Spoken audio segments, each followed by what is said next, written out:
President Walker's administration struggles with a poor economy and tense relations with China, exacerbated by his inexperienced staff. The team grows concerned about a mysterious $25 million contribution benefiting Walker's political opponents. Walker wants to cut off this funding by identifying its source. Remy Danton receives orders to investigate a casino in Kansas City. Doug Stamper finds a weak link between Tusk and a donor, but Walker later reprimands and threatens him. Walker confronts Raymond Tusk, suspecting his involvement in funding the opposition, but the meeting goes poorly. Jackie Sharp proposes an internal communication system. Frank tasks the team to find the source of the $25 million contribution. Linda Vasquez directs a staffer to discreetly remove Connor Ellis from his position. The staffer attempts to find incriminating information on President Underwood, but is unsuccessful, then tasks Doug Stamper with finding dirt on Connor Ellis, promising him a better job and more money in return. Meanwhile, Linda Vasquez's policy proposal is rejected by Underwood, who worries about Raymond Tusk's disapproval.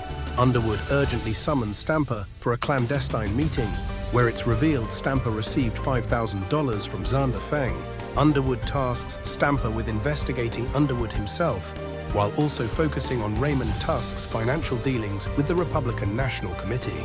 Remy Danton is identified to Zander Feng via an intermediary named Grayson and is subsequently offered a job working for Tusk.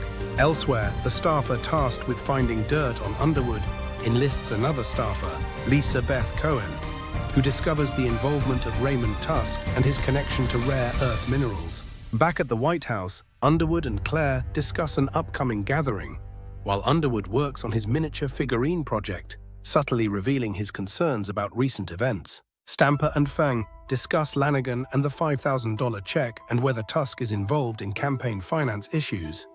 After the meeting with Feng, Stamper relays the information to Underwood, who reiterates his need to meet with the Indian friend. Later, Danton meets with Tusk, who directs him to continue his investigation of Underwood. Will Conway meets with Frank Underwood, disclosing that Remy Danton hired him to find damaging information on Underwood, further revealing that Conway gave the original diary to Claire Underwood.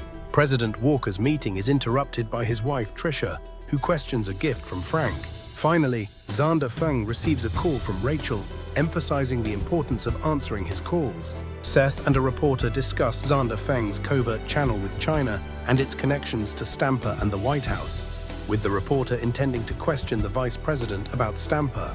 First Lady Tricia Walker voices her suspicion about Christina's motives to President Walker and asks him to fire her, but he refuses, citing Linda's need for Christina. Frank meets with Lanigan at Freddie's BBQ joint, their conversation hinting at a shared past with Freddie, represented by Dan. After Lanigan is escorted out, Frank advises Tricia to speak directly to President Walker. Frank and Lanigan continue their discussion at a Chinese garden, where Frank agrees to the bridge Dan desires, but Dan warns Frank about his habit of staring. Claire instructs Seth to manage the fallout of the situation with a press release after President Walker is urged to have Holly escort Dan out.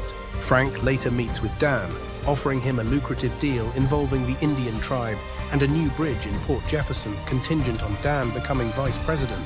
Back home, Frank explains his plan to Claire, culminating in a shared, intense stare through a mirror. Troubled by recent events, Frank is encouraged by Claire to go for a run to clear his head. Their run is interrupted when Stamper arrives unannounced at their house. Stamper explains that he couldn't call ahead due to fear of being listened to, reports his failure to reach Lanigan, and admits that getting to Feng would be difficult. Frank and Claire resume their run, silhouetted against the night sky as they run up a hill.